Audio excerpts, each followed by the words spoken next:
7 संख्याओं का औसत 171 है। उनमें से एक को निकालने के बाद भी औसत अपवर्तित रहता है, तो निकाली गई संख्या ज्ञात कीजिए। तो देखिए, औसत आपको दिया है, संख्याएं दे रखी हैं।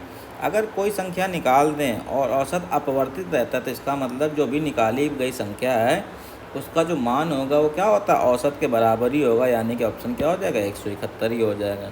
ये रिजल्ट किस तरीके से बन जाता है कि मान लीजिए n संख्याएं हैं, ठीक है ना, तो उसमें से जब आप निकालेंगे, एक निकाल ली, देखो 7 संख्याएं हैं, तो 7 संख्या में औसत 171 होने का मतलब क्या है कि सातों का इक्वल वेटेज अगर देखा जाए औसत, तो सब सातों का मान 171 के बराबर होगा लमसम, ठीक है। अब अगर एक निकाल दिया तो 6 बची, 6 का भी औसत मान 171 है, यानी कि निकाली गई संख्या 171 ही होगी, ठीक है ना। ये कैसे करते हैं, देखिए ऐसे,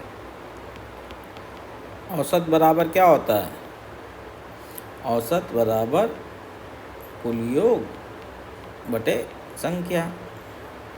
तो इसको करके देख लेते हैं।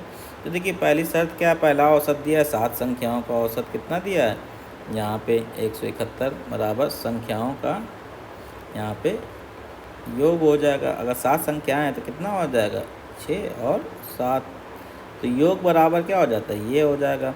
और फिर का एक संख्या आपने निकाल दी, तब भी औसत यही रहा। अब संख्याएं कितनी बची, कोई भी संख्या निकाल दी, मान ली 7वीं संख्या निकाल दी, तो 6 निकाल दी, ये 6 बची। तो यहाँ से अगर देखा जाएगा, तो यहाँ से देखिए, तो 7 संख्याओं का योग जो होगा, ये योग बराबर किसके हो जाएगा, तिर्यक गुणा हो जाएगा, 171 गुणे 7। यहाँ 6 संख्याओं का योग कितना हो जाएगा, 6 संख्याओं का योग, यहाँ भी तिर्यक गुणा कर दें, योग बराबर औसत गुणे संख्या, 171 गुणे 6। तो जो 7वीं संख्या है वो क्या हो जाएगी, अगर इन दोनों को घटा दें, इन दोनों को क्या कर दें, इन दोनों को घटा दें, तो यहाँ पे क्या हो जाएगा, जब घटाएंगे तो x1 x2 x3 x6 ये कट जाएंगे, घटाने पे क्या बचेगा, x7।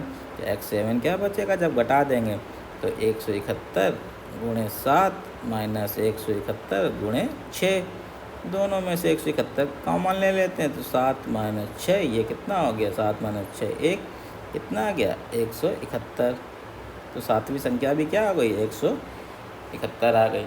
लेकिन आपको डायरेक्ट याद रखना है, कैसे याद रखना है, कि अगर n संख्याओं का औसत कुछ है, क्या है, कोई भी n संख्याएं हैं, n संख्याओं का औसत बराबर, अगर n-1 संख्याओं का औसत, एक संख्या निकाल ली गई, ये बराबर दे रखा है, तो जो संख्या होगी, निकाली गई संख्या किसके बराबर होगी, तब तो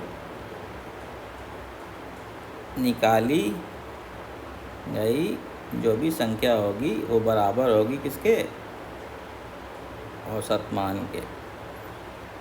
तो ये आपका रिजल्ट बन जाएगा। तो डायरेक्ट इससे कर देंगे, और नहीं भी होता तो इस तरीके से कर